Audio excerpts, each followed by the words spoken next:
कृष्णमणी कंठीधरिका कृष्णमण्य भाजने प्रकाश काला वाटो एकमेका वैष्णवनिका संभ्रम वाकुरिया ब्रह्मानिका उत्तम लोका दाखव काला वाटो एकमेका वैष्णवनिका संभ्रम तुका म्हणे भूमंडळी आम्ही बळी वीरवाडे काला वाटो एकमेका वैष्णवनिका संभ्रम विठ्ठल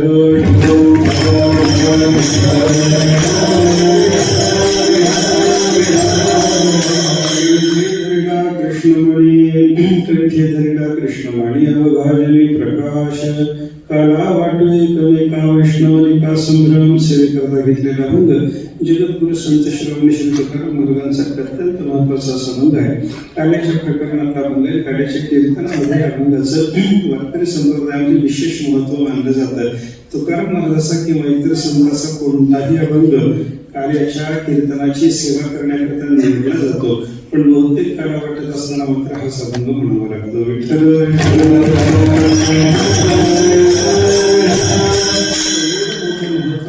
संप्रदायाच्या संतांनी अभंगाला गेलेला आपल्याला पाहायला सापडतं. बरं काय याचं कारण काय? त्याचा जर विचार केला तर अर्थाच्या दृष्टीने सुद्धा अभंग महत्वाचा आहे. अर्थाच्या दृष्टीने महत्वाचा आहे म्हणूनच या अभंगाला संप्रदायातल्या सुधीर लोकांनी संत महात्म्यांनी महत्वाचं स्थान दिलं असं आपल्याला म्हणता येतं. बरं का, पण अभंग महत्वाचा आहे, अर्थ चांगला आहे, महत्वाचा अर्थ त्याचा असल्यामुळं त्याच्यात एक वेगळ्या पद्धतीचा आशय तुकाराम महाराजांनी व्यक्त केलेला असल्यामुळे या अभंगाला महत्वाचं स्थान संतांनी आपल्या संप्रदायातल्या धुरीण लोकांनी दिले. हे सगळं जरी खरं असलं तरी अभंगाचा अतिपरिचय लोकांना झाल्यामुळे याच्या अर्थाकडे कोणी बोलत नाही.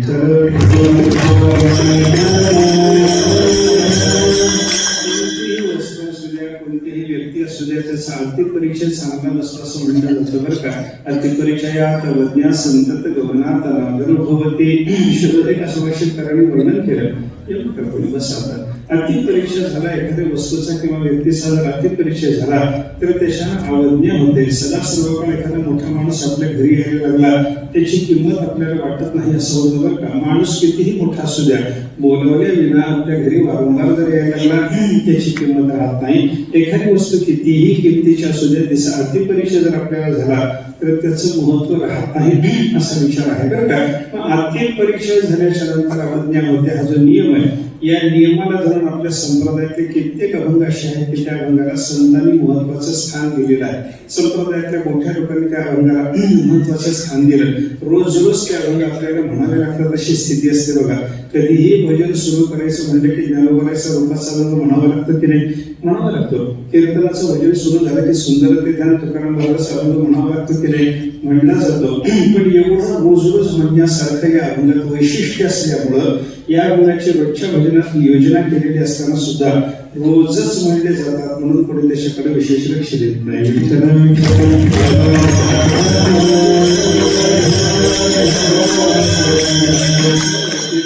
भजन सुरू झालं, सुंदर ते ध्यान अभंग सुरू झाला, लोक आजूबाजूचे कीर्तन ज्यांना ऐकायचं आहे ते लोक सुद्धा म्हणतात आत्ता सुंदर ते ध्यान सुरू झालं म्हणतात. म्हणजे आत्ता सुंदर ते ध्यान अभंग सुरू झाला म्हणजे तो अभंग ऐकायला जायचं नाही का? रूपाचा अभंग आत्ता कीर्तनकारांनी कधी कधी रामकृष्ण हे भजन घेऊन आत्ता रूप पाहता रचने सुरू केले असे माणसं म्हणतात. याचा अर्थ काय झाला?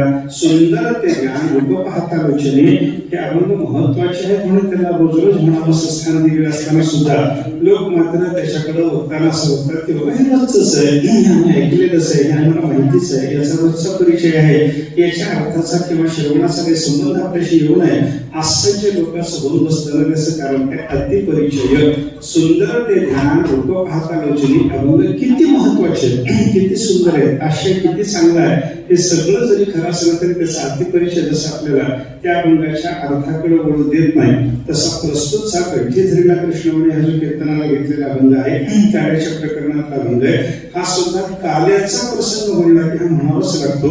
म्हणून सगळ्यांना याचा परिचय आहे. अतिपरिचय झाला त्याच्यामुळे याच्याकडे अर्थाच्या दृष्टीने कोणी पाहायला तयार नसतो.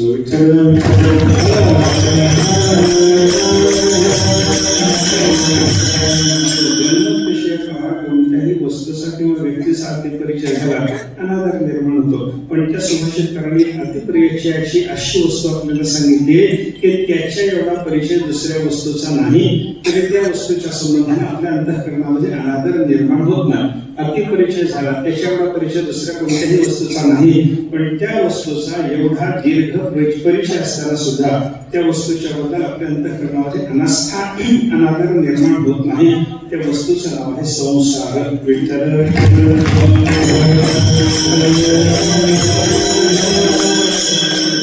संसाराचा किती परिचय याचा विचार जर केला तर संसाराचा जीवाचा जो परिचय आहे एवढा परिचय दुसऱ्या कोणत्याही वस्तूचा नाही. संसार म्हणजे काय? जन्म मरण भोगणं, पुनरपि जननम पुनरपि मरणम जननी जठरे पुनरपि शयनम, हे जे चक्र चालू राहतं याला शास्त्राच्या परिभाषेमध्ये संसार असं म्हणतात. हा संसार आपल्या परिचयाचा आहे की नाही? हा परिचयाचा म्हणजे किती दिवसापासून परिचयाचा याचा जर विचार केला, जिथून आपण जीवदशेला प्राप्त झालो, जीवदशा जेव्हा आपल्याला प्राप्त झाली तेव्हापासून आतापर्यंत आपले जन्म आणि मरण चालूच म्हणजे संसाराचा परिचय आहे.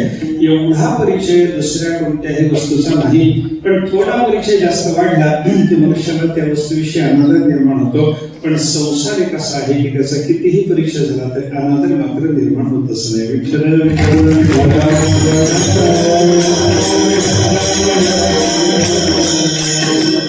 विचार लक्षात घेतल्याच्या नंतर संतांनी जे अभंग महत्वाचे म्हणून सांगितले त्या अभंगाकडे थोडासा अर्थाच्या दृष्टीने अभ्यास करण्याच्या दृष्टीने आपण पाहिलं पाहिजे, एवढं मला सुचवायचं आहे बरं का. प्रस्तुतचा काल्याकरच्या कीर्तनाकरता घेतलेला अभंग कंठी धरिला कृष्णमणी हा जो अभंग आहे त्या अभंगाचं अर्थाच्या दृष्टीने आपल्याला थोडंसं चिंतन आता करायचं आहे. अभंग महत्वाचा आहे, अर्थाच्या दृष्टीने सुद्धा महत्वाचा आहे आणि अर्थाच्या दृष्टीने महत्वाचा याच्यासाठी आहे की तुकाराम महाराजांनी या अभंगातून परमार्थाला लागण्यावर त्यांनी केलेलं साधन आणि त्या साधनाच्या योगाने त्यांना प्राप्त झालेली फलश्रुती दोन्हीचा विचार या अभंगात सांगितला आहे.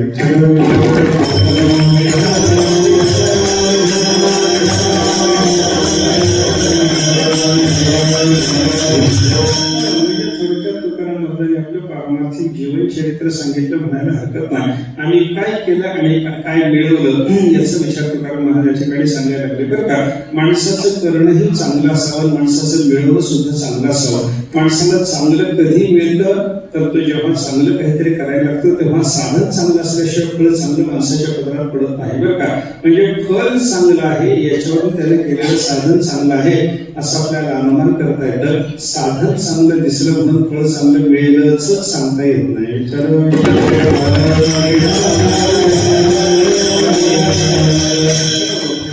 साधन चांगलं झालं की नाही याचा आपल्याला अनुमान करता येतं. साधन चालू असताना ते चांगलं आहे की नाही याचा विचार आपल्याला करता येत नाही बरं का.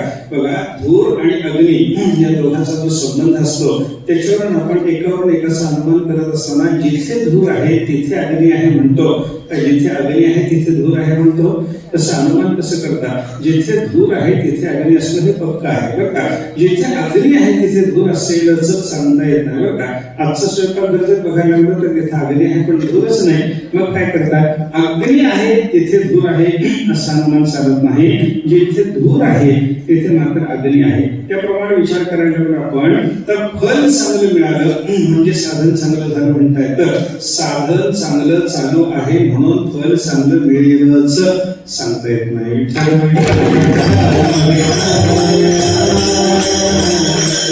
साधन चांगलं करून आपल्या पदरामध्ये वाईट फळ पडणार आहे असं कोणी करू नका बरं का. नाही कल्याण कृत कश्चित दुर्गतींतात गच्छति. देवाने नियम सांगितला, चांगली कल्याणाची साधना करणाऱ्या माणसाची आता जरी दुर्दशा दिसत असली तरी त्याची दुर्गती कधीच होत नाही. परमात्म्याने सांगून ठेवलेला आज केलेल्या चांगल्या साधनाचं पुढे चालून आपल्याला कधीतरी चांगलं फल पदरात पडणार आहे हे बरोबर आहे. पण साधन करणाऱ्या माणसाच्याकडे पाहून तुझं साधन चांगलं आहे असं आपल्याला म्हणता येत नाही बरं का. कारण साधना करणारा मनुष्य त्याच्याकडे पाहत असताना आपली बाह्य दृष्टी असते आणि बाह्य दृष्टीनं पाहून साधन कसं चालू आहे याचा अनुमान लावता येत नाही.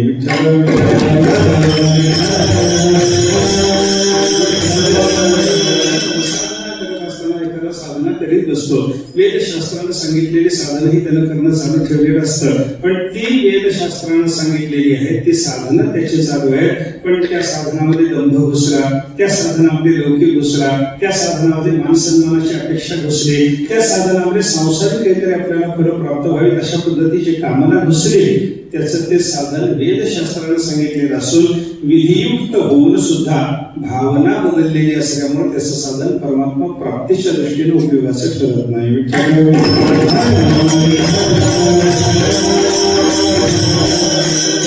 शास्त्राने सांगितलं तुम्ही साधन करा, शास्त्रानं सांगितलेलं साधन करा, गुरुच्या मार्गदर्शनात करा आणि ते साधन करत असताना अंतःकरणातली भावना शुद्ध ठेवा, तेव्हा साधनेचं फळ प्राप्त होतं. बघा तुम्ही, आपण यज्ञ करावा की नाही असं जर मला विचारलं तर शास्त्रावरून मी काय सांगू शकतो?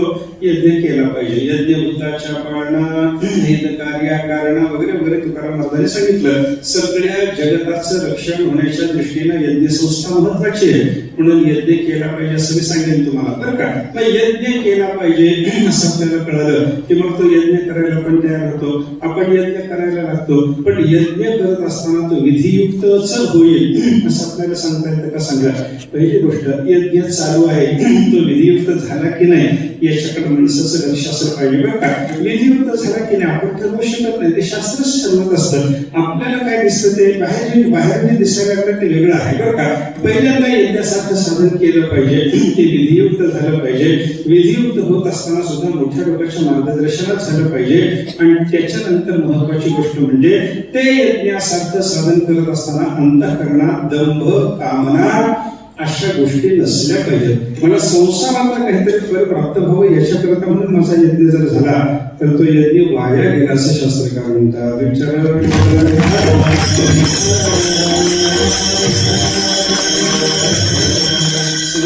पंचायतनामध्ये रामदास स्वामींच्या पंचायतनामध्ये एक रंगनाथ स्वामी निगडीकर होऊन गेले. तुकोबरायांचा त्यांचा संबंध होता. त्या रंगनाथ स्वामींनी एक श्लोक आहे त्यांचा, मला आता आठवला. त्या श्लोकात त्यांनी वर्णन केलं, अगणित घडली ही सांग विद्युक्त कर्मे, शतमुख जरी झाले मोहिले ते सकामे, परिहरी पद प्राप्ती लागी जे आढळेना, तरी मग ती तुकेही कर्म ते का जळेना. त्यांनी वर्णन काय केलं? यज्ञ केले माणसाने एखाद्या, अगणित घडली ही सांग विद्युक्त कर्मे, विधीनं सांगितलेल्या पद्धतीप्रमाणे विधियुक्त पद्धतीनं त्यानं अनेक कर्म केले. ते सांग झाले म्हणजे सर्वांग परिपूर्ण झाले. शतमुख जरी झाले, शेकडो यज्ञ त्याच्याकडून घडले. मोहिले ते सकामे, पण अंतःकरणात सकाम भावना आल्यामुळं, मोहग्रस्त बुद्धीनं ती साधनं त्यानं केलेली असल्यामुळं त्याचा कसा उपयोग आहे? काही उपयोग नाही. परिहरी पद प्राप्ती लागी जे आढळेना, हे सगळंच्या सगळं 100 यज्ञाचं कर्म, अगणित यज्ञाचं कर्म, विधियुक्त पद्धतीनं झालेलं कर्म, सगळंच्या सगळं जर सकाम भावना झालेलं असेल आणि हरीच्या परप्राप्ती करता, देवाच्या चरण दर्शनाकरता जर त्या कर्माचा उपयोग होणार नसेल तर तरी मग तितुके ही कर्म ते का जळेना. त्या सगळ्याच्या सगळ्या शास्त्रीय कर्माला, त्यांना अनुष्ठानात घेतलेल्या त्या कर्माला आग लागू असं त्यांचं म्हणणं आहे. कर्माला आग लागू म्हणायचं नाही, ते कर्म देवाच्या भेटीला उपयोगी पडत नसेल तर वाया गेलं म्हणणं आहे.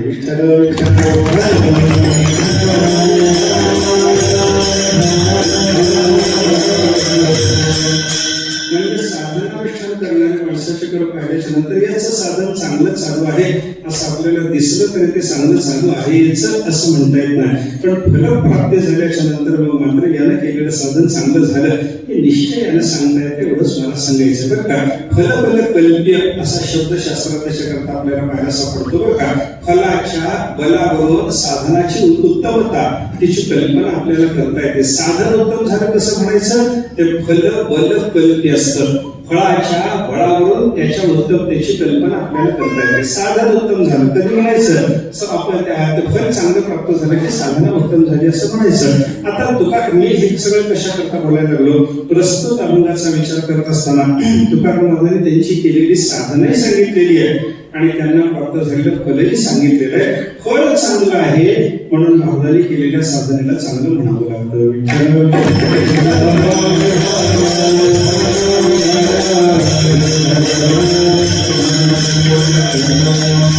काय साधना केली आणि काय फळ प्राप्त झालं महाराज अभंगाच्या पहिल्या चरणात सांगतात.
सांगितलं आम्ही काय केलं, काय मिळवलं, काय प्राप्त झालं, दोन्हीचा विचार आहे. तर काय केलं, परमार्थाला लागल्यानंतर आम्ही साधना कोणती केली तर कंठी धरीला कृष्ण म्हणे, सतत कंठामध्ये कृष्ण म्हणे देवाचं रत्नासारखं असलेलं हे नाम आम्ही धारण केलं, ही साधना झाली. आता ही साधना चांगली झाली कशावरून समजायचं, अवघाजनी प्रकाश, सगळ्या जगामध्ये प्रकाश रूपी ज्ञान रूपी परमात्मा आम्हाला दिसायला लागला, हे फल मिळालं. हे उत्तम फळ मिळवून देणारी अशी आमची साधना ठरली, म्हणून साधना सुद्धा चांगली आहे. विचार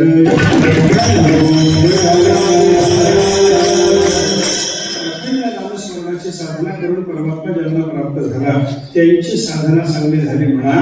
ज्यांनी नामाची साधना केली पण ज्यांना परमात्मा प्राप्त व्हायच्या ऐवजी नरक प्राप्त झाला अशी काही मंडळी असते बरं का. भजन देव मंगळवाणे नरका जाणे सुखेना, अशा पद्धतीचं काही लोकांचं भजन आपल्याला पाहायला सापडतं बरं का. त्यांचं भजन कसं असतं, सकाम असतं, त्यांचं भजन कसं असतं, गांभीक असतं, वगैरे वगैरे विचार त्याच्यामध्ये बरं का. असं अनेक पद्धतीने विचार संतांनी केलेला पाहायला सापडतो.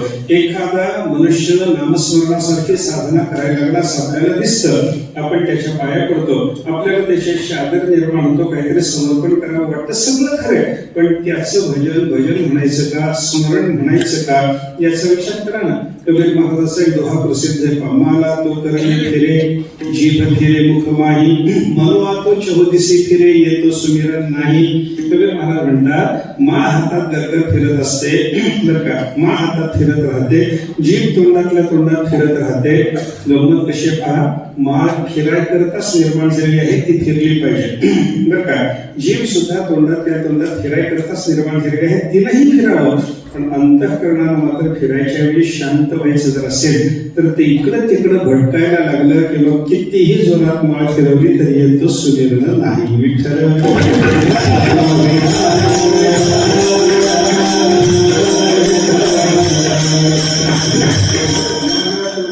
फिरे जीभ जीव फिरे मुख माही मन त्वचोदिसी फिरे मन मात्र दाही भटक जर असेल तर त्याला स्मरण म्हणायचं का ते नामस्मरण होत नाही अंतःकरण का भटकलं सकामता निर्माण झाल्यामुळं अंतःकरण का भटकलं विकार निर्माण झाल्यामुळं अंतःकरण का भटकलं कर्माविकाच्या वासना निर्माण झाल्या होत्या त्याच्यामुळे अंतःकरण भटकलं मग वासना असेल अंतःकरणात विकार साठवलेले असतील सकामता असेल तर मग त्याने केलेल्या त्या साधनाचं महत्व नसतं हा भाग आपल्याला लक्षात घेतला पाहिजे आता नामस्मरणाच्या बद्दल नामस्मरण कसंही झालं तरी ते अंतत्वगत आपल्याला फल देणार आहे हा भाग वेगळा पण लगेच्या लगे त्या नामस्मरणाच्या पासून आपल्याला फललाभ जर व्हायचा असेल तर त्याच्यामध्ये सदोषता चालत नाही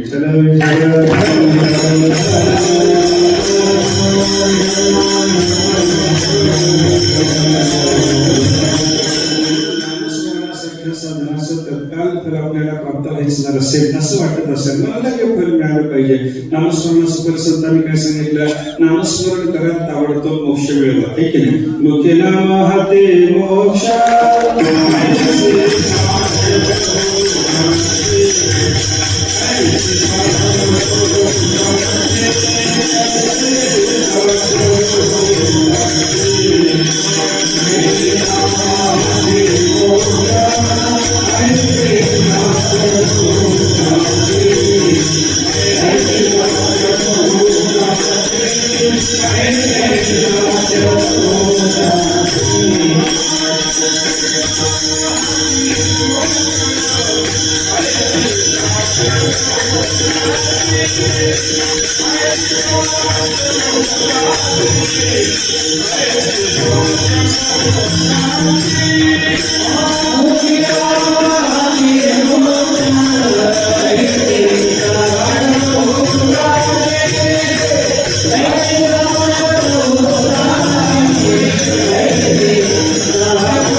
मोक्ष तोंडात नाव आल्याबरोबर हातोहात तुम्हाला मोक्ष प्राप्त होणार आहे हाती मोक्ष शब्दाचा अर्थ मुखात नाम आल्याबरोबर तुमच्या हातामध्ये एखादा गोळ पेढा वगैरे ठेवावा तशा पद्धतीने मोक्ष नावाचा पदार्थ कोणीतरी ठेवाईल देव ठेवेल असं समजायचं कारण नाही हाती मोक्ष शब्दाचा अर्थ ताबडतोब हातोहात तुम्हाला मोक्ष प्राप्त होईल असं तुकाराम महाराजांना सांगायचं आहे तोंडात नाव आल्याबरोबर मोक्ष प्राप्त व्हावा हे तुकाराम महाराजांनी सांगितलेलं नामाचं फल आहे पण आपण सकाम भावानं नामस्मरण केलं आपण विकारी अंतःकरणानं नामस्मरण केलं आपण वासना धरून नामस्मरण करायला लागलो लगेच नामाचा परिणाम आपल्याला प्राप्त होत नाही याच्याकरता काय करावं लागतं अगोदर आपली योग्यता सिद्ध करून मग नामस्मरणाला लागा काय योग्यता लागते नामाचं फल ताबडतोब पदरात पडण्याकरता काय असावं लागतं त्याच्याकरता विचार भक्तिशास्त्रात सांगितलं तृणादपि सुनीचेन तरोरपि सहिष्णुना अमानिना मानदेन कीर्तनीय सदा हरी सदा सर्व काळ हरीचं संकीर्तन करा पण कसं होऊन करा त्याचं वर्णन करताना सांगितलं तृणादपि सुनीचेन नामस्मरण करणाऱ्या महात्म्याकरता पहिल्यांदा त्या साधकाला नियम सांगितला त्यानं स्वतःला गवताच्या कसपटापेक्षा सुद्धा कमी समजलं पाहिजे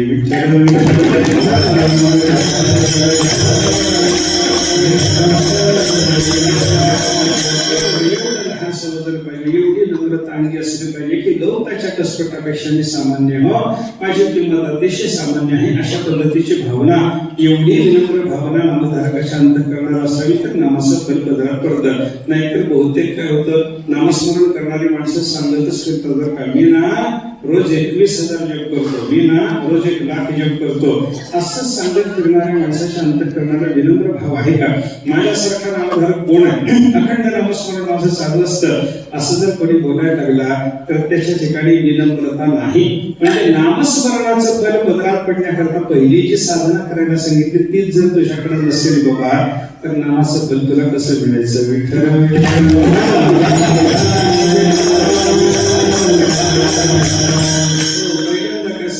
नम्रता वाढवली पाहिजे पाहिजे. गवताच्या घसपटापेक्षा एका गवताच्या काडीपेक्षा सुद्धा माझी किंमत मोठी नाही असं समजलं पाहिजे. पुढे चला, दुसरे साधना काय, सहनशीलता वाढवली पाहिजे.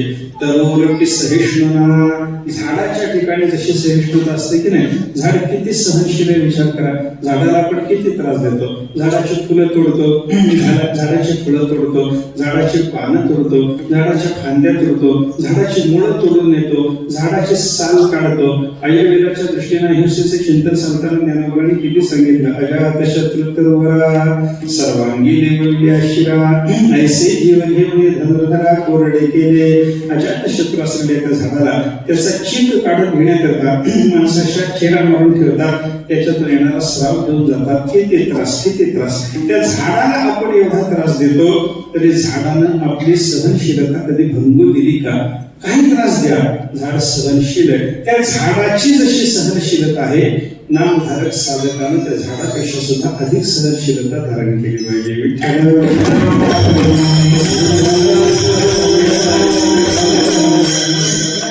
साधू पुरुषाने नामस्मरण करत असताना किती सहनशीलता, किती सहनशीलता.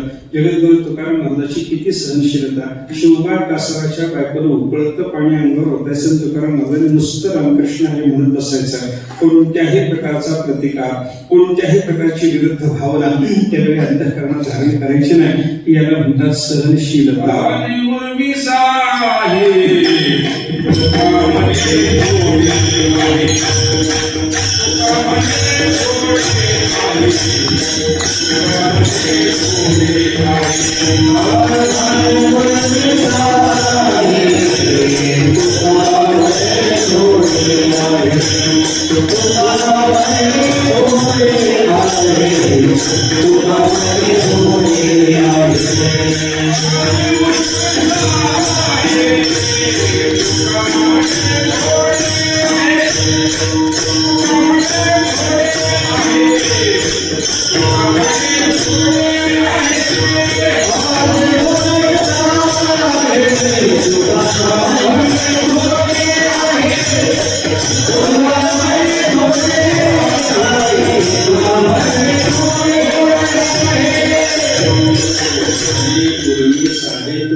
थोडे आहे आपल्याकडे, एक उर्मी साधकांना सहन केली पाहिजे.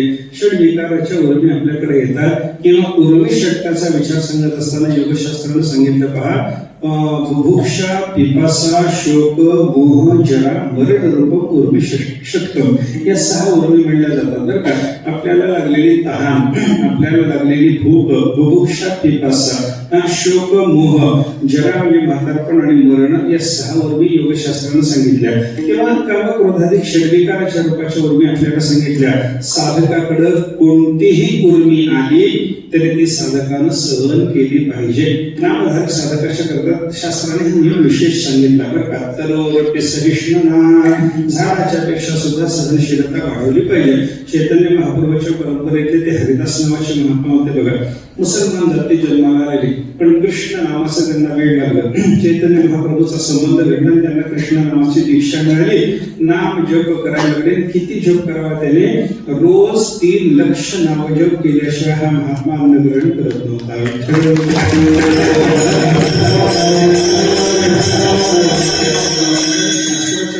त्यांच्या चरित्रात असं वर्णन आहे. शास्त्रात 3 प्रकारचा जप सांगितलाय पहा. एक जप असतो वाचिक जप, दुसरा उपांशुक आणि तिसरा मानसिक जप असतो बरं का. वाचिक जप म्हणजे मी केलेलं उच्चारण तुम्हाला जेव्हा स्पष्ट ऐकू येतं तेव्हा तो वाचिक जप असतो. मी उच्चार करतो पण तुम्हाला स्पष्ट कळत नाही. उच्चार करतो एवढंच कळतं, पण तुम्हाला मी काय उच्चार करायला लागलो हे जेव्हा कळत नाही तेव्हा त्याला उपांशु म्हणतात. आणि उच्चारच होत नाही, समोरच्या माणसाला माझे ओठ हल्लेले सुद्धा दिसत नाही, पण अंतःकरणामध्ये मात्र माझा जप चालू असतो, तेव्हा त्याला म्हणतात मानसिक जप.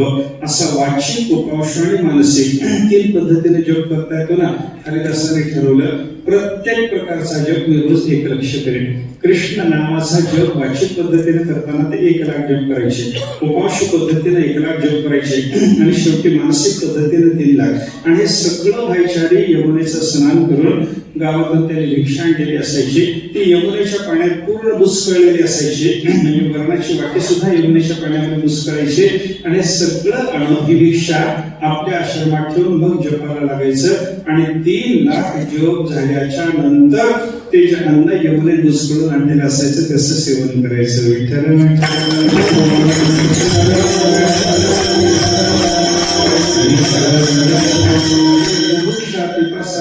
भुकेसारख्या उर्मी सहन करणंच आहे त्याने बोला. हे सगळे कष्ट सहन केले त्यांनी बरं का. पुढं काय झालं, ते मुसलमान येथे जन्माला आलेले असल्यामुळं बाकीच्या मुसलमानांनी काय अकबर बादशाहाचं राज्य होतं त्यावेळेला तिकडे राजाकडे तक्रार केली. राजे साहेब हे मुसलमान असून नामस्मरण करतात, हिंदूच्या काफिराच्या देवाचं नामस्मरण करतात, त्याच्यामुळे आपले लोक बिघडतील याच्या संगतीनं याच्याकरता यांना शिक्षा झाली पाहिजे. एकतर यांना आपल्या धर्मानुसार वागावं असं त्याला सांगा, ते देवाचं कृष्णाचं वगैरे नामस्मरण त्याला सोडायला सांगा, नाहीतर मग त्याला शिक्षा करा असं सांगितल्याच्या नंतर बादशाहाने बोलावलं. हे गेले दरबारात. गेल्याच्या नंतर दरबारात त्याला बोलावलं, दररोज नेलेलं होतं. गेल्याच्या नंतर तिथले मुल्ला मौलवी सगळे त्यांना म्हणत होते, होय बाबा तू मुसलमान जाती जन्माला आला साम्या येतो, बरोबर आहे का? त्याने सांगितलं अगदी बरोबर. आता तू चैतन्य महाप्रभूच्या संगतीला गेला असं कळालं, तेही बरोबर. तुला कृष्ण नामाची दीक्षा मिळाली म्हणे, तेही बरोबर. आणि अखंड नामस्मरण करतोस म्हणे, रोज 3 कृष्ण नामाचा जप करतोस म्हणे, अगदी बरोबर. आणि मग मुसलमान जाती जन्माला आलेला असताना तू काफिराच्या देवाचं नामस्मरण कशाला करतोस? ते सोडून दे ना, ते सोडून दे. त्याने त्याला पूर्वपरीने समजून सांगण्याचा प्रयत्न केला. जेव्हा हरिदास नामस्मरण सोडत नाही असं लक्षात आलं, तेव्हा त्या सगळ्या मुल्ला मौलवीने बादशाहाला सांगितलं, सरकारला शिक्षा करावं. काय शिक्षा? त्यावेळेला दिल्ली शहरामध्ये मोठ्या गल्ल्या 22 होत्या, 22 गल्ल्या. त्या प्रत्येक गल्ली त्याला छडीनं मारत 4 मारेकरी याच्या माग पाठवायचे आणि प्रत्येकाने याला बेताच्या छडीनं मारायचं. असं 22ही गल्ल्यातून याला फिरवा.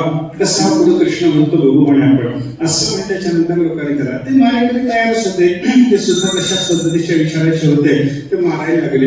22 गल्ल्यातून हरिदासाला फिरवलं. प्रत्येक वेळेला बेताची छडी मारली की त्याची कातडी अशी बाहेर यायची आणि कातडी बाहेर आल्या तो मारणारा मारेकरी म्हणायचा, कृष्ण म्हणायचं बंद कर. त्याने सांगायचं, अरे अजून एक बेत मार पण तूच कृष्ण म्हण, अजून एक बेत मार पण तूच कृष्ण म्हण. असं म्हणत म्हणत 22 गल्ल्यात फिरवलं गेलं होतं. आणि एवढंही सहन करून त्यांनी नामस्मरण सोडलं नाही. याला काय म्हणायचं, सगळ्याच्या सगळ्या पूर्वी सहन कराव्यात. अथर्वरूपी सहिष्णुता, नामधारक महात्म्याला झाडापेक्षा सहनशील झालं पाहिजे. पुढे चला, अमानिना, त्याला स्वतःच्या मान सन्मानाची अपेक्षा करायची नसते. मला लोकांनी मान सन्मान द्यावा, मी नामधारक आहे, माझा जप चालू आहे, तिथे जप असताना मला निश्चय नको, अशा पद्धतीची भावना त्याच्या अंतःकरणात नसावी. आणि मान देणं, शेवटी सांगितलं, स्वतःच्या मान सन्मानाची भावना त्याला करायची नाही, पण समोर येणाऱ्या सामान्य माणसाचा मान सन्मान करायला शिकलं पाहिजे.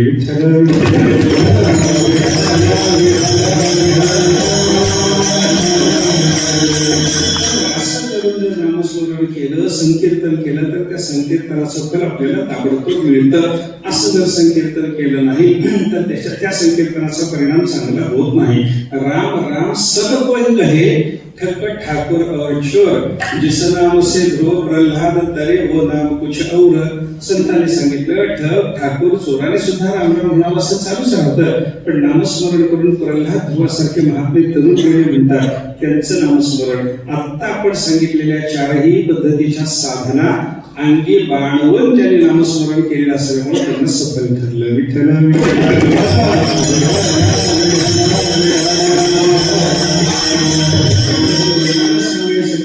साधना नुसती पाहिली की साधना चांगली आहे म्हणता येत नाही. फल प्राप्त झालेलं चांगलं जर असेल तर साधना चांगली आहे असं म्हणता येतं. हा विचार लक्षात घ्या. महाराजांना फल काय मिळालं? अवघाजनी प्रकाश. सगळ्या जगामध्ये प्रकाश दिसायला लागला, क्वचित प्रकाश दिसायला लागला, कुटस्थ प्रकाश दिसायला लागला, असा सर्वत्र परमात्म्याचा प्रकाश पडला. अशी स्थिती आमची झाली असं महाराज म्हणतात. सर्वत्र परमात्मा दिसणं हे परमार्थातलं महत्वाचं फल आहे बरं का. परमार्थात फल काय मिळवायचं? शास्त्रकारांनी सांगितलं, अगोदर मी देव आहे हे जाणून घ्यायला शिका आणि त्याच्यानंतर हे सगळं जग देव आहे असं जाणून घ्यायला शिका.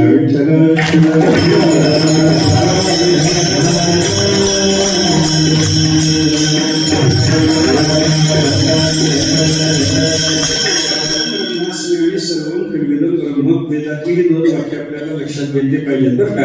मी ब्रह्म आहे हेही जाणून घेतलं पाहिजे आणि सर्व ब्रह्म आहे असं सुद्धा जाणून घेतलं पाहिजे. मी जर ब्रह्म असेल तर माझ्यासारखेच असलेले बाकीचे सगळे ते कसे ब्रह्म नसतील बाबा. मी जसा ब्रह्म आहे तसे सगळे ब्रह्म आहेत. म्हणून अहम ब्रह्म आणि सुखलिंगम ब्रह्म हे सगळं ब्रह्म अशा 2 प्रकारच्या बोधाचा लाभ मनुष्याला झाला पाहिजे असं शास्त्र सांगतं बरं का. त्याच्या अवघाजनी प्रकाश म्हणजे सगळ्या जगामध्ये प्रकाश रूपी परमात्मा आम्हाला दिसायला लागला असं मला सांगतात. कशाने दिसला हो. कंठात कृष्णमणी धरला.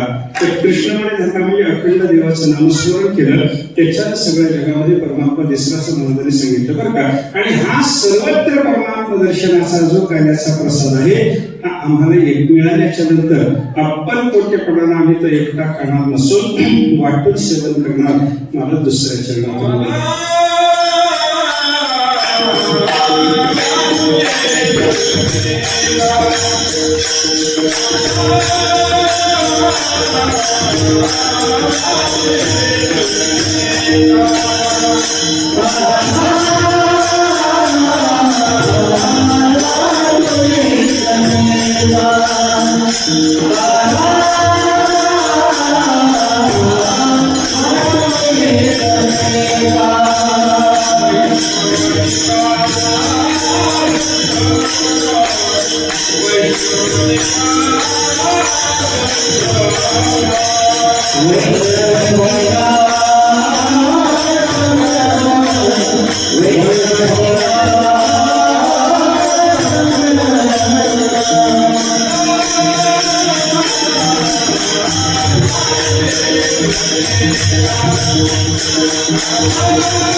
अखंड नामस्मरण केल्याच्या योगाने प्राप्त झालेला हा सर्वत्र परमात्मा दर्शनाचा जो प्रसाद आहे हाच महत्वाचा कार्याचा प्रसाद आहे. कारण जीव ब्रह्माचा ऐक्य हाच महत्वाचा कार्याचा प्रसाद आहे बरं का. कार्याचा प्रसाद 3 प्रकारचा संतांनी सांगितला.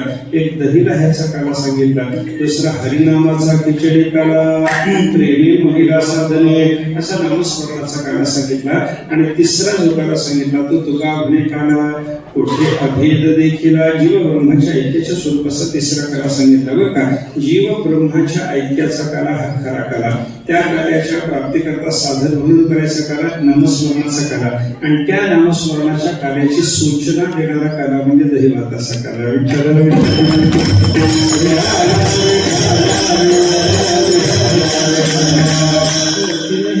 महत्वाचे आहे बरं का. जीवाच्या बाबतीमध्ये 3 देहाची कल्पना शास्त्राने सांगितली. पहिला आपल्याला दिसणारा हा स्थूल देह, त्याच्यानंतर 17 तत्वाचा गठ्ठा असलेला सूक्ष्म देह आणि शेवटचा दिसते देह जो सांगितला त्याला कारण देह असं म्हणतात. अज्ञान हा कारण देह आहे बरं का. आपल्याला हे 3 काले जे सांगितलेत ना हे 3 देहाकरता 3 काले आहेत बरं का. दही भाताचा किंवा दही लाह्याचा काला खाल्ला की स्थूल देहाला चांगलं पोषण मिळतं. नामस्मरणाचा काला सेवन केला की सूक्ष्म देह पवित्र होतो आणि अद्वैताचा काला प्राप्त झाला की कारण देहाचा बाध होतो.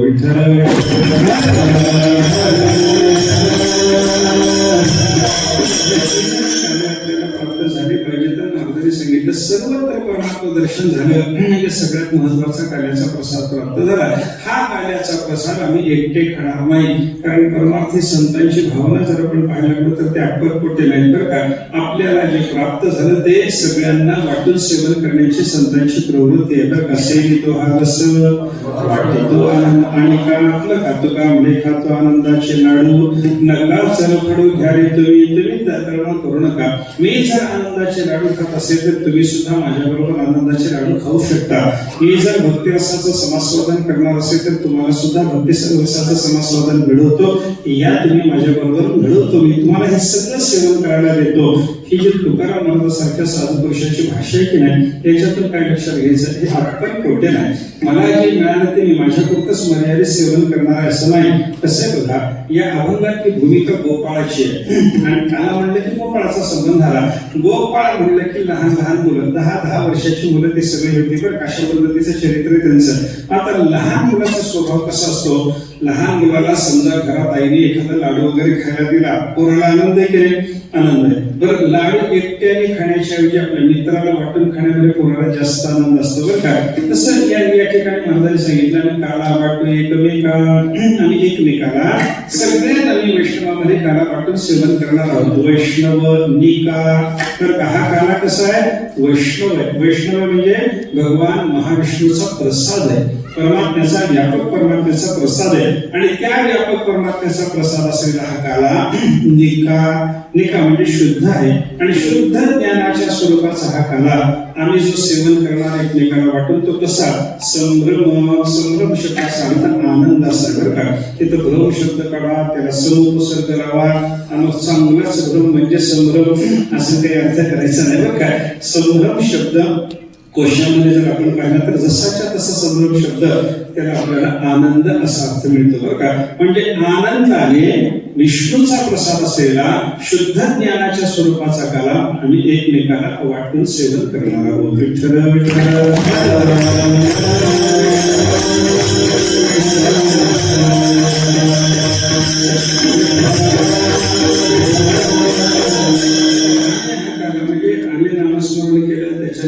असा काला मिळाला तो एकमेकाला वाटून आम्ही आनंदाला सेवन करणार. पण कसं असतं, अजून एक लहान मुलाचा स्वभाव असतो. मी काय सुरुवातीला काय सांगितलं, घरात आईनं पोराला लाडू दिला आनंद, तो लाडू खाताना पोराला आनंद, आपल्या मित्राला वाटून खाताना जास्त आनंद. आणि मित्र आणि आपण एकमेकाच्या मध्ये वाटून तो लाडू सेवन करत असताना समोर आपलं ज्याचं जमत नाही असं पोरग जर आलं तर त्याला वाकडं दाखवत खाण्यामध्ये पोराला परमानंद असतो बरं का. त्या पद्धतीनं हा काल्याचा प्रसाद भगवंताच्या कृपेने प्राप्त झाल्याच्या नंतर एकमेकात वैष्णवात वाटून सेवन करत असताना ज्यांनी श्रीकृष्ण परमात्म्याला त्रास दिला असे ब्रह्मादित्य देव समोर जर आले तर त्यांना वाकडं दाखवत खाण्यामध्ये आम्हाला जास्त आनंद. मला तिसऱ्या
उत्तम लोका दाखव उत्तम लोक निवासी असलेले ब्रह्मादिक देव जे आहेत ना यांना वाकडं दाखवत तो काल्याचा प्रसाद सेवन करण्यात आम्हाला जास्त आनंद आहे. कारण प्रतिस्पर्धी मुलाला वाकडं दाखवण्यात, मुलांना लाडू वाटून खात असताना, मित्रात वाटून खाताना आनंद असतो ना, त्या पद्धतीने हे ब्रह्मादिक देव प्रतिस्पर्धी आहे.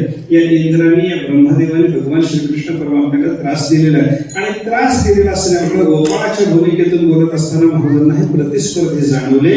त्यांना न मिळालेला कार्याचा प्रसाद भगवंताच्या कृपेने आम्हाला मिळाला. म्हणून तो सेवन करत असताना भले तुम्ही उत्तम लोकवासी असाल, आमच्यापेक्षा चांगले संसारातले सुख तुम्ही भोगत असाल, आम्हाला इथे चहा मिळत नाही, आम्हाला तिथे अमृत मिळत असेल, असं तुमचं जरी वैभव असलं तरी आम्ही तुम्हाला त्या वैभवाला किंमत देत नाही. तुमच्या वैभवाला आमच्या दृष्टीने तुम्ही तुच्छ आहात. कारण सर्वश्रेष्ठ असलेला ब्रह्मलाभाच्या स्वरूपाचा कार्याचा प्रसाद भगवंताच्या कृपेने आम्हाला प्राप्त झाला असल्यामुळं तुम्हाला तो मिळाला नाही ना, तुम्ही आमच्या प्रतिस्पर्धीना मग तुम्हाला वाकडं दाखवून तो काला सेवन करण्यामध्ये आम्हाला जास्त आनंद आहे असं मला या ठिकाणी व्यक्त केलं. आणि जे ब्रह्मादी देवाला मिळवता आलं नाही ते मिळवण्याचं मोठेपण आमच्याकडे असल्यामुळं या सगळ्या भूमंडलामध्ये शूर वीर बलवान जर कोणी असो तर आम्ही सर्व महाराज शेवटच्या चरणात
ब्रह्मादी देवाला जे असल्यामुळे या सगळ्या जगामध्ये आम्हीच बलवान आहोत, आम्हीच शूरवीर आहोत. जे बळ परमात्म्याच्या प्राप्ती करता पाहिजे, जी शूरवीरता परमात्म्याच्या प्राप्ती करता पाहिजे ती आमच्याकडेच आहे असं मतदार या ठिकाणी सांगितलं. ते भक्तीचं बळ, ज्ञानवैराग्याचं बळ आणि त्या बळाच्या जोरावर केलेली वीरपणाची साधना, त्या साधनेच्या प्रभावानं आम्ही मिळवलेला अखंड नामस्मरण करून मिळवलेला सर्वत्र परमात्मा दर्शनाचा करण्याचा प्रसाद आम्ही एकमेकाला वाटून सेवन करणार आहोत असं महाराजांना बोलतात. आपण यथामत अभिनयाचा विचार करण्याचा प्रयत्न केला.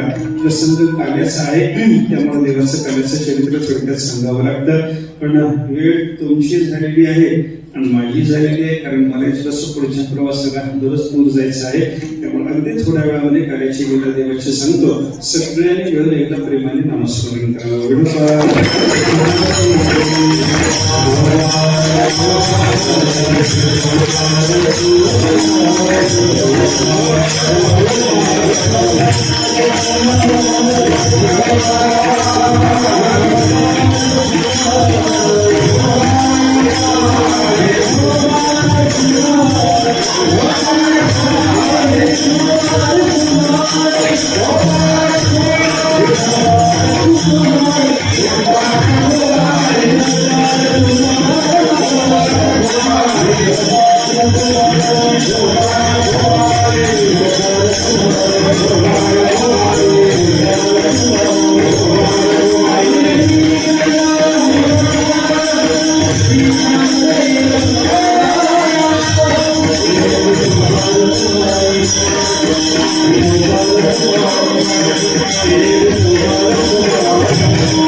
वैष्णवनिका संभ्रम संत श्रवण जगद्गुरु तुकाराम महाराज या अभंगातून कार्याच्या संबंधाने जो विचार व्यक्त करतात किंवा त्याने परमार्थाच्या दृष्टीनं परमार्थाला लागणारी केलेली साधना आणि जो खराचा विचार म्हणून या अभंगातून सांगितलं तेच आपण थोडंसं बुद्धीनुसार चिंतन केलं. आपल्याला आता भगवान श्रीकृष्ण परमात्म्याची कार्याची लीला पाहिजे आहे असं विक्षेप होतो की तुम्ही तिथून तिथपर्यंत जाणार परत येणार.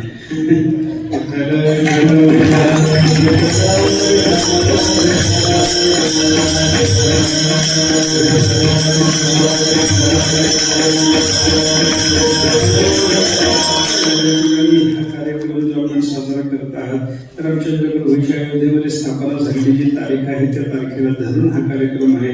गणेश जयंतीचा योग याच्यामध्ये येतो. रामचंद्र प्रभूंच्या निमित्तानं हा कार्यक्रम असल्यामुळे राम भक्ताच्या कथा ऐकायला मिळाल्या. हे सगळं मोठा आनंदाचा आहे. परमार्थाचा वाढत्या पद्धतीने आपल्याकडून घडत राहावा परमात्मा पंढरीनाथाला नंदगारा तुकोबारांना प्रार्थना आहे. काय बघा योग असतो आपल्याला मार्गदर्शन करायला या परिसरामध्ये पूज्य काकासारखा महात्मा आहे. परमार्थ करणं ही साधी सोपी गोष्ट नाही. परमार्थाला प्रवृत्त होण्याची बुद्धी होणं हीच महत्वाची गोष्ट आहे. आपल्याला बघा शास्त्रकारांनी सांगितलं मनुष्याचा देह मिळाला हेही भाग्य आहे. या भाग्याच्या नंतर परमार्थाची प्रवृत्ती झाली दुसरं भाग्य. परमार्थाची प्रवृत्ती झाल्याच्या नंतर आपला परमार्थ योग्य रीतीने चालावा याच्याकरता मार्गदर्शन करण्याकरता एखादा संत महात्मा आपल्या जवळ आपल्याला उपलब्ध असावा ते त्याच्या पुढचं भाग्य आहे. म्हणून मनुष्यत्व मुमुक्षुत्व महापुरुष संशय या सगळ्या गोष्टी एकापेक्षा एक दुर्लभ आहे. आपल्याला योगायोगानं भाग्याने मनुष्याचा देह मिळाला. आपल्याला भाग्याने परमार्थाची भावना झाली आणि आपल्याला भाग्याने परमार्थ करण्याकरता मार्गदर्शन करण्याकरता पूज्य काकांच्या सारखा महात्मा जवळच्या परिसरामध्ये उपलब्ध झाला. नेहमी त्यांचं दर्शन आणि नेहमी त्यांचं मार्गदर्शन आपल्याला लाभू शकतं. ही महत्वाची गोष्ट आहे बरं का. या सगळ्या गोष्टीच्या बळावर आपला परमार्थ जो चालू आहे हा असंच चालत राहावा, निर्वेद चालत राहावा.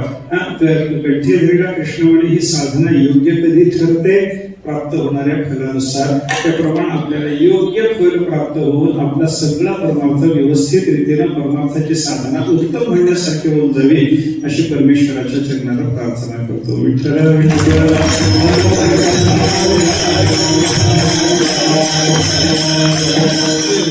कार्याचं भगवंताचं चरित्र सांगितलं पाहिजे म्हणून मी त्याला सांगतो बरं का. सगळ्यांना माहिती असलेलं चरित्र आहे, थोडक्यात अगदी सांगतो. भगवंताचा अवतार झाला, कृष्ण प्रभूचा अवतार झाला. द्वापार युगाच्या शेवटच्या काळामध्ये झालेला हा देवाचा अवतार आहे. द्वापार युगाच्या शेवटच्या काळात देवाच्या अवताराला लागेल अशी सगळी परिस्थिती निर्माण झाली. देवाचा अवतार कधी होतो? दुर्जनाचं साम्राज्य व्हावं, सज्जनाला त्रास व्हावा, धर्माला ग्लानी यावी, अधर्म जगात पसरावा, मग देवाचा अवतार होतो. मला एका माणसाने विचारलं, महाराज हे सगळं आता झालं नाही का? धर्माला ग्लानी येत चालली की नाही? येते.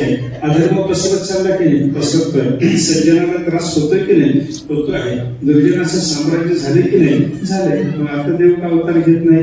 हा, या परिस्थितीत देव अवतार घेतो असं जर असेल तर ही सगळी परिस्थिती आता निर्माण झाली असताना आता देवाचा अवतार का नाही? मी त्याला उत्तर दिलं, ही सगळी परिस्थिती व्हावी लागते आणि एक वसुदेव देवकीची जोडी लागते, मग देव येतो. आता हे सगळं झालेलंच आहे. एक वसुदेव देवकी आले की देव येणारच आहे.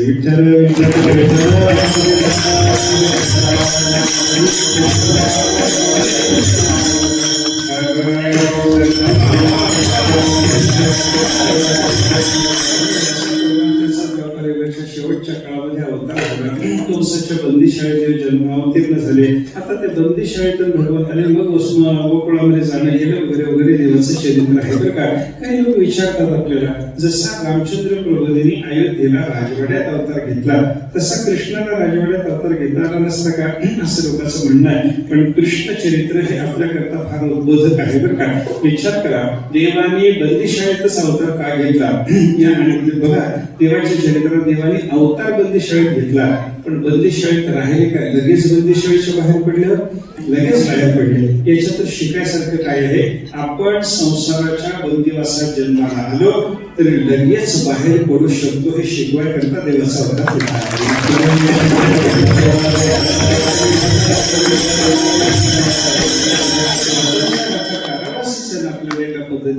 या कारागृहात आपण जन्माला आलो तरी परंतु हे बंधन झुगारून लवकर आपण संसारातून बाहेर पडू शकतो हे शिकवण्याकरता ते बंदिवासात जन्माला आले. तिथून मग गोकुळामध्ये भगवान आले. गोकुळात आल्याच्या नंतर नंदाच्या घरी वाढायला लागले, लहानाचे मोठे व्हायला लागले. बालवयात सुद्धा देवाने अनेक प्रकारच्या खोडी केल्या. हळूहळू रांगणं, बोबडं बोबडं बोलणं देवाचं सुरू झालं. एक त्या कंसाला कळालं होतं की बाबा माझा वैरी तिथे गोकुळामध्ये वाढतोय, कारण पुतना मेल्याच्या नंतर कंसाला कळालं की माझा वैरी तो नंदाच्या घरी वाढणारा मुलगा. मग त्याला मारायकरता अनेक दैत्य पाठवणं जे सुरू झालं. परमात्म्याने लुगडता बाळपणाची फुली मी या पदामध्ये सृष्टी केली. परमात्मा म्हणतात, बाबा माझ्या गालावरची बालपणाची फुली सुद्धा उमलली नव्हती, कळी सुद्धा मिटली नव्हती. एवढ्या बाल वयातली सगळी सृष्टी दानव रहित करायला सुरुवात केली.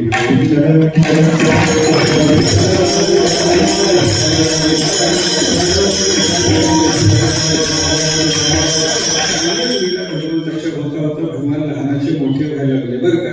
रंगणी रंगत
चरणातळे परमात्मा हळूहळू रंगायला लागले, गुरु बोलायला लागले आणि एवढ्या बालदशेत सुद्धा भगवंताने आपल्याकडून त्याचा समाराचा सफलता चालूच ठेवला. बरं का, रंगता रंगता उमऱ्यासाठी धरून उभं राहणं, भिंतीचा आधार धरून चालणं, असं देवाचं चरित्र सुरू झालं. आणि अशाही अवस्थेमध्ये मायबापाला आनंद देणाऱ्या अनेक प्रकारच्या खोड्या लीला भगवंताच्या चालू झालेल्या होत्या. बरं का, घरातल्या घरात देवाचं असं खोड्या करणं चालू होतं. कितीतरी चरित्र सांगायला आपल्याला वेळ नाही. बरं का, एक लहानसं चरित्र सांगतो. भगवंताच्या संबंधात सांगितलं जाणार एक लहानसं चरित्र सांगतो. एका महात्म्याने सांगितलं होतं, परमात्मा एका दिवशी जेवायला बसले. बलराम दादा आणि भगवान श्रीकृष्ण परमात्मा दोघांना घेऊन नंदबाबा जेवायला बसलेले. कृष्णाने मांडीवर घेतलेलं आणि बलराम दादाला बाजूला बसवलेलं आणि स्वतःच्या ताटामध्ये भात कालवून बलराम दादाच्या तोंडात एक घास, कृष्णाच्या तोंडात एक घास आणि मग देवाने यांच्या तोंडामध्ये घास घालावा नंदबाबाच्या, असं ते जेवण चालू होतं. जेवण करता करता भगवान श्रीकृष्ण परमात्म्याने नंदबाबाच्या पोटाकडे पाहिलं. म्हणून पोटाकडे पाहिल्यानंतर म्हणायला लागले, बाबा केवढी मोठी ढेरी आहे तुमची, असं म्हणून मांडीवरून खाली उतरून बसले. म्हणून आणि खाली उतरून बसल्याच्या नंतर बाबाच्या पोटाला असं चाचून पाहता पाहता बाबाची बिंबी दिसली आणि बिंबी दिसल्याच्या नंतर बाबाला म्हणले, बाबा पण एवढ्या मोठ्या पोटाला केवढा मोठा खड्डा पडलाय हो. घरामध्ये जेव्हा कुठं खड्डा पडलेला असतो तेव्हा स्वागत करत असताना बायका त्याच्यात माती भरतात. म्हणे, या तुमच्या खड्ड्यात काय भरू बाबा, असं म्हणून देवाने मुठभर भात घेऊन नंदबाबाच्या बिंबीला असं देवाचं चरित्र सांगितलं जातं. बरं काय, अशा अनेक बाललीला त्याच्यातून यशोदेला आनंद, कधी नंद बाबाला आनंद, असं करता करता भगवान लहानाचे थोडे मोठे झाले, थोडे पाय फुटले, गावात हिंडायला फिरायला लागले. मित्रमंडळाला घेऊन जाताना गावात सुद्धा अनेक प्रकारच्या खोड्या भगवंतांनी कराव्या. सगळ्याच्या घरी जाऊन काहीतरी करावं, काहीतरी लीला करावी. लहान मुलं पाळण्यात झोपली असतील तर त्याला चिमटे घेऊन ते उठवायचे. ते पोरग क्या क्या करायला लागले. आईने विचारलं, माझ्या बाळाला का उठवलं, तर भगवान सांगायचे, कोणालाही अज्ञानाच्या निद्रेत झोपू द्यायचं नाही, असं आपलं ठरलेलं असल्यामुळे त्याच्या कोणाला झोपू देत नाही म्हणून उठवलं त्याला. आता अज्ञानाच्या निद्रेतून उठवणं आणि झोपलेल्या कार्ट्याला उठवलं सारखंच आहे का, पण भगवंताची ती लीला आहे. परमात्म्याने अशा पद्धतीच्या लीला करून सगळं आनंद देणं चालू ठेवलेलं होतं. अशा देवाच्या खोड्या जेव्हा वाढायला लागल्या तेव्हा यशोदा मातेकडे गारण्याचं प्रमाण वाढलं आणि जेव्हा जास्तच गारणे यायला लागले तेव्हा यशोदेनं कित्येक वेळेला देवाला समजावलं, कित्येक वेळेला गौरवीला समजवलं, कित्येक वेळेला देवाला रागावून पाहिलं, कित्येक वेळेला गौरवीला रागावून पाहिलं, पण कशाचाही काही उपयोग नाही. देवाच्या खोड्या चालूच आहे, दोघांचं गारण केलं चालूच आहे. अशा अवस्थेत यशोदेने विचार केला तर या दोघांना एकमेकापासून वेगळं केलं पाहिजे. भगवान त्याला सांगितलं, उद्यापासून गायवासर घेऊन राहणार जायचं. त्यानं ते मान्य केलं. व यशोदा मातेनं पहिल्या पहाटे देवाला उठवावं, स्नान घालावं, कपाळावर चंदनाचा टिळा लावावा, त्याच्यात कस्तुरीचं बोट लावावं, देवाच्या अंगात चांगली अंगी घालावी, डोक्यावर एक मोठासा मोठेसाचा मुकुट घालावा, एक लहानसं घोंगडं घडी करून देवाच्या डाव्या खांद्यावर टाकलेलं असायचं, कारण गोरा घेऊन जायचं ना, लहानसं घोंगडं असं घडी करून टाकलेलं असायचं खांद्यावर. एक बेताची छडी, एक देवाचा आवडता वेणू हातात दिलेला असायचा. गायीपासून जर दूर गेली तर त्यांना बोलवण्याकरता संकेत असा शब्द करण्याकरता शिंग देवाच्या खांद्याला अडकवलेलं असायचं. एका शिंक्यामध्ये डोळ्याचं मडकं भाकरीचं गाठोडं घालून ते शिंक देवाच्या एका खांद्याला लावायचं. असा सजून धजून कानोबा तयार झाला की गाई वासर घेऊन घराच्या बाहेर जायला तो सिद्ध झाला की यशोदेनं एकदा डोळे घेऊन त्याच्याकडे बघावं. माझा एक आता दिवसभर मला दिसणार नाही याचं तिला वाईट वाटावं आणि कानोबाला एवढ्या सुंदर वेशानं घराच्या बाहेर पडल्यावर कोणाही गवळणीची दृष्ट होऊ नये म्हणून यशोदेनं डाव्या पायाची माती पडून देवाच्या कपाळाला लावावी, भगवंतानं ते आनंदाला लावून द्यावी. चरणीचे रज नंदेश्वर पाणी असं म्हणतात तसं देव इच्छे रज चरणीची माती. भक्ताच्या चरणधरीची देवाला अपेक्षा आहे यशोदेने आपल्या डाव्या पायाची माती देवाच्या कपाळाला लावायची आणि मग भगवंताला दारापर्यंत निरोप दिला जायचं. आणि मग आपली गाय वस्त्र घेऊन भगवान एकदा घराच्या बाहेर आले की सगळ्या मित्रमंडळीला हाका मारायचे, सगळ्यांना घेऊन रानात जायचे. मित्राची गाय वस्त्र आपली गाय वस्त्र घेऊन रानात जाणार, गाय वस्त्र चालणार, गोपाळाच्या बरोबर क्रीडा करणं, दुपारच्या वेळेला आपल्या आपल्या शेजाऱ्या खाणं, संध्याकाळी घरी परत येणं, हा देवाचा कार्यक्रम चालू होता. आणि देवाने सांगितलं उद्या आपल्याला काला करायचा करता शेजाऱ्या आणा. सर्वांनी माझ्यासारखी शेजारी आणली पाहिजे. देवाची अट होती, माझी आहे तैसे पाहिजे नाही तरी घरा जाये. देवाने सांगितलं जर माझ्यासारखी शेजारी आणता आली नाही तर घरी हकलून दे. एक गोपाळ म्हणला देवा काय करायचं, आम्ही आमच्या घरात लोणी देत नाही, तू लाड काय सायचं आहे, तुला लोणी देते, आमच्या देत नाही. देवाने सांगितलं चोरून या माये नवनी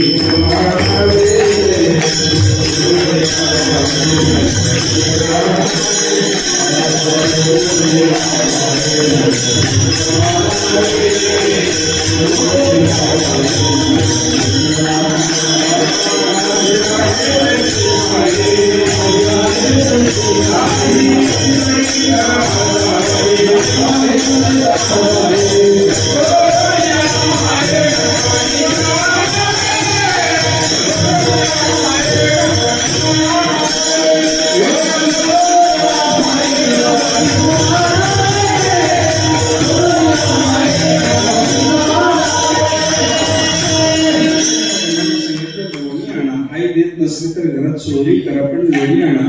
सगळे गोपाळ म्हणले ठीक आहे देवा, आम्ही चोरून का होईना लोणी घेऊन येतो. एक गोपाळ मात्र हिरमुसला होऊन बाजूला बसला होता. देवाने त्याला जवळ बोलावलं, विचारलं का बाबा तू काय हिरमुसलास?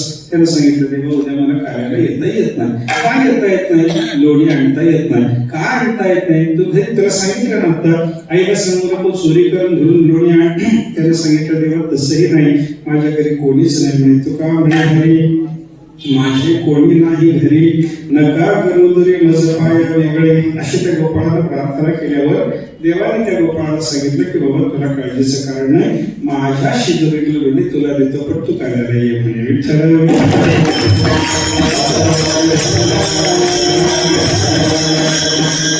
सगळी कार्याची योजना झाली. दुसऱ्या दिवशी भगवान सगळ्या गोपाळांच्या बरोबर खेळ खेळत राहिले, गाई वस्त्र चलत राहिले. दुपारच्या वेळेला सगळ्यांना भुका लागल्यानंतर परमात्म्याला सगळे म्हणायला लागले देवा आता खेळण्यात मजा नाही, आपण भोजन करून हा देवाने गोपाळाचा शब्द ऐकला.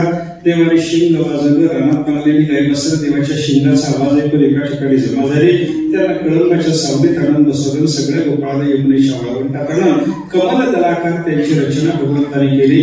मध्यभागी भगवान श्रीकृष्ण परमात्मा उभे व्यास महर्षी त्यांचं वर्णन करतात. विभरद्वेणं विभरपटयोः शृंगवेत्रेच कक्षे वामी पाणो सृणकवलं तत्फलान्यङ्गुलीषु तिष्ठन्मध्ये स्वपरिसुहृदो हासयन्नं विश्वैः स्वर्गे लोके विशति भुजे यज्ञभूपाल केले कुण्डलीकवला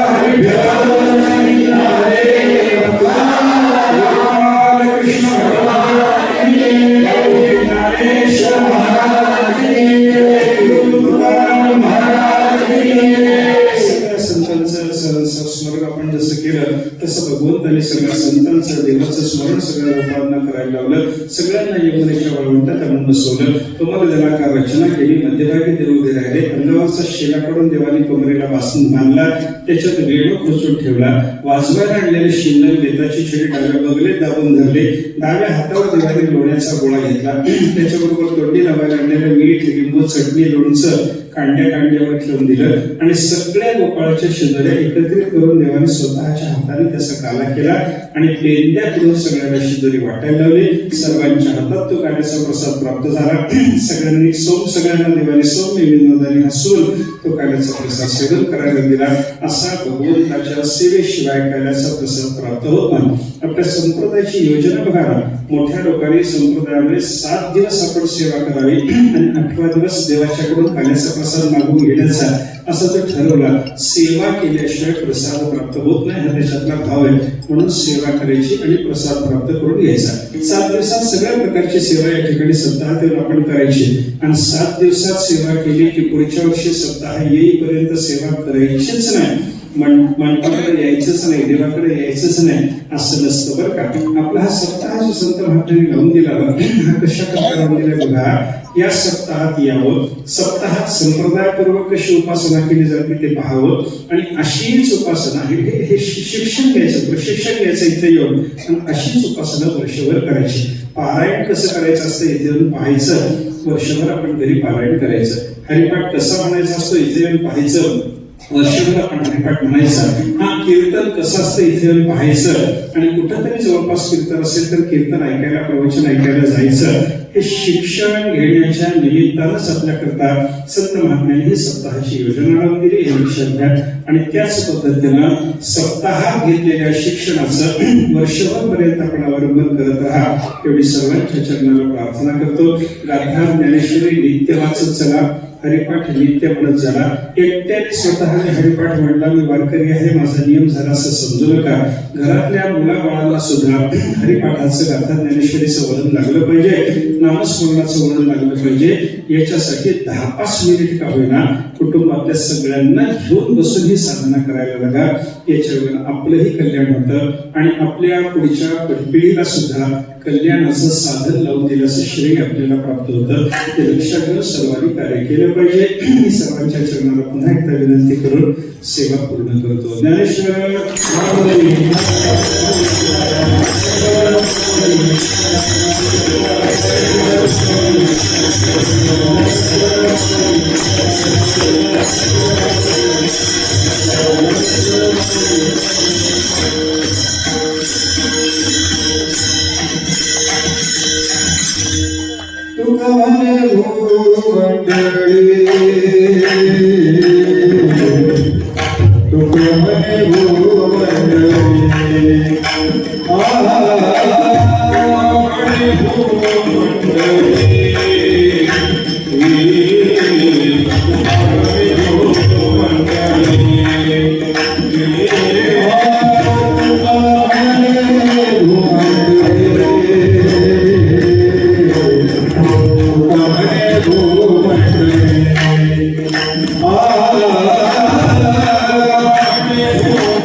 आ